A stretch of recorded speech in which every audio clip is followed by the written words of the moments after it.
여러분 안녕하십니까? 이진권 TV입니다. 시사논평 2심 전심 오늘 이야기 시작하겠습니다. 오늘은요, 조국을 포기하면 문제는 풀린다, 이런 주제로 말씀드릴까 합니다.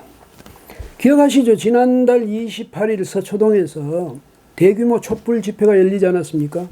그때 구호가요, 조국 수호, 검찰 개혁, 이것이었습니다. 근데 이에 대응해서요, 지난 3일 개천절 날 광화문 일대에서 그보다 엄청나게 규모가 더 큰 조국 사퇴 집회가 열렸습니다. 조국 퇴진, 사퇴, 구속, 문재인 대통령 탄핵, 퇴진, 이걸 요구하는 그런 집회가 됐죠. 근데 이게 무슨 이런 일이 다 있습니까? 국민들이 거리에서 정면으로 충돌하는 이런 양상을 지금 빚고 있지 않습니까? 이게 바로 천하대란 아니겠습니까? 근데 또 5일날 서초동에서 또 촛불 집회가 있다죠. 그리고 9일날 또 조국 사퇴 집회가 또 광화문 일대에서 열릴 거라고 그러지 않습니까? 이게 악화되면 이게 정말 국민과 국민 사이에서 전쟁이 일어나는 거나 마찬가지죠. 이 기가 막힐 노릇 아닙니까? 거기다가 또 정부 내에서는 법무부와 검찰이 또 정면 대결을 벌이고 있는 그런 양상입니다. 조국 장관이 이끄는 법무부, 윤석열 총장이 이끄는 검찰이요, 사사건건 지금 맞서고 있습니다.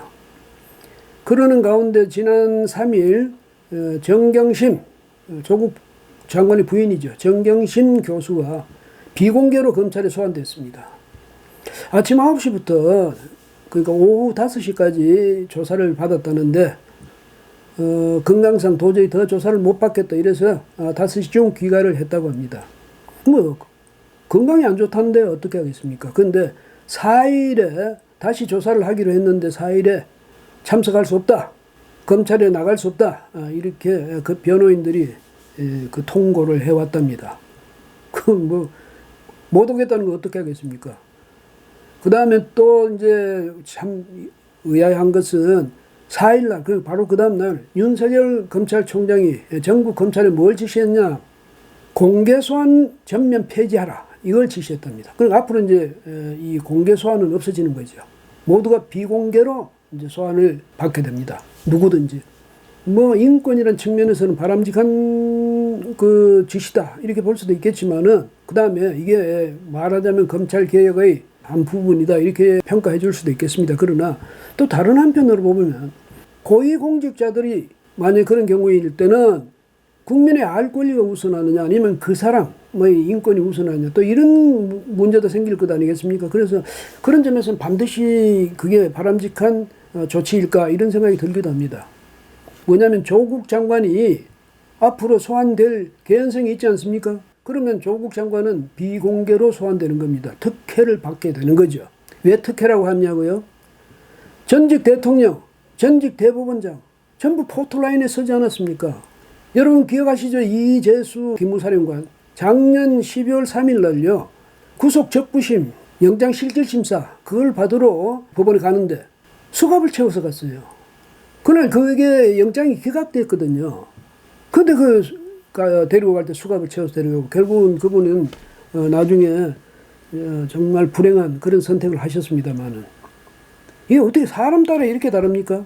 윤 총장이 그렇게 한 것은 선제적으로 검찰 개혁하는 그런 모습을 보임으로써 조 장관의 그 김을 빼버리겠다, 그런 뜻인지도 모르겠습니다만은, 왜냐하면 지난 1일에 뭐라고 했냐면 전국에 7곳이 있는 그 특수부, 이것을 3곳만 남기고 다 폐지한다. 또 57명에 이르는 외부기관 파견검사를 전부 복귀시켜서 이 형사부하고 공판부에 투입한다, 이렇게 또 아주 폭탄선언을 했어요. 그러니까 여기 대해서 조 장관은 또 뭐냐면, 그건 대통령과 이 장관의 소관이지 검찰총장이 결정할 일은 아니다, 이렇게 또 이야기했거든요. 왜냐하면 사실 그걸 말이죠, 조 장관이 앞으로 이제 검찰 개혁을 하면서 중요한 개혁 요소다, 이렇게 생각을 했고, 그래서 그 점을 이제 앞으로 의욕적으로 발표하기로 했는데, 윤석열 총장이 선제적으로 해버렸으니까 말하자면 김이 빠진 것이죠. 그런 점에서 보면 여전히 이것도 조 장관과 윤 총장의 기싸움의 한 양상인지, 아니면 윤 총장이 대통령에게 이렇게 적극적으로 우리가 개혁해 나가고 있다. 이것을 보여줌으로써 신뢰를 회복하려고 그러는 건지는 모르겠습니다만은. 그러나 그것 때문에 조국 장관에 대한 그 가족에 대한 수사가 여기서 흐지부지 되지는 않겠죠. 왜? 그렇게 하면 윤석열 총장은 검찰총장으로서 자신의 그 생명이 그걸로 끝나는 겁니다. 국민들이 불신할 것 아니겠습니까? 그러니까 윤석열 총장이 그렇게는 못할 겁니다. 그렇다면 그건 또 뭐냐면 역시 조 장관과 윤 총장의 그 기싸움, 이거 한 양상으로 보일 수도 있는데, 이렇게 국민과 국민 간의 충돌, 정부 기관과 기관 간의 충돌, 이것을 종식시켜줄 수 있는 사람은 문재인 대통령 뿐이죠. 왜냐하면 문재인 대통령이 그 키를 쥐고 있으니까. 둘 다 대통령 휘하 기관들 아닙니까? 인사권도 대통령이 갖고 있고요. 명령권도 갖고 있죠. 지시권도 갖고 있죠. 근데 대통령은 보면 조국 장관을 뒤를 이제 지원해 줍니다. 지금 밀어주면서 윤석열 총장을 궁지로 모으는 그런 양상인데, 윤석열 총장이 지금 또 거기에 굴하지 않고 조국 장관 가족에 대한 수사를 계속 지속해 나가니까 대통령도 아주 입장이 난처해져 있는데, 제가 볼 땐 대통령이 이래서는 안 된다고 생각합니다.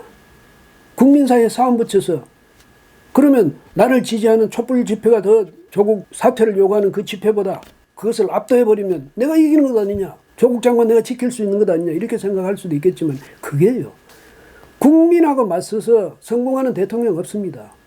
정말로 성공적인 리더십은 뭐냐면 국민에게 지는 리더십입니다. 이걸 대통령이 지금 강구하고 있습니다. 조국을 지켜서 어떻게 하겠다는 겁니까? 조국을 자꾸 지키려고 이렇게 집착할수록 국민들은 뭐라고 생각하겠습니까? 아, 대통령이 무슨 깊은 뜻이 있겠지, 이렇게 생각해 주는 것이 아니고, 거꾸로 대통령과 조국 장관, 그 다음에 그 정권 실세들 사이에 무슨 이상한 커넥션이 있는 거 아니야? 말 못할 사정이 있는 것 아니냐? 이런 식으로 의심이 점점 커질 겁니다. 그게 합리적인 의심이죠. 그건 부담이 누구한테 갑니까? 전부가 대통령한테 가는 겁니다. 그래서 대통령은 이럴 때일수록 나는 국민한테 지는 그런 대통령이라는 것을 국민에게 인식시켜 주는 게 중요합니다. 조국 한 사람을 잃는 게 낫죠. 국민을 잃으면 되겠습니까? 고집 그래도요. 그 고집이 대통령직을 지켜주는 것이 아니라 포용력, 국민의 목소리에 귀를 기울이는 그 여유, 그 도량, 이런 것이 대통령직을 지켜준다는 것을 문재인 대통령은 좀 깊이 성찰하고 유념해 줬으면 좋겠습니다. 여러분, 오늘은 여기까지 하겠습니다. 고맙습니다.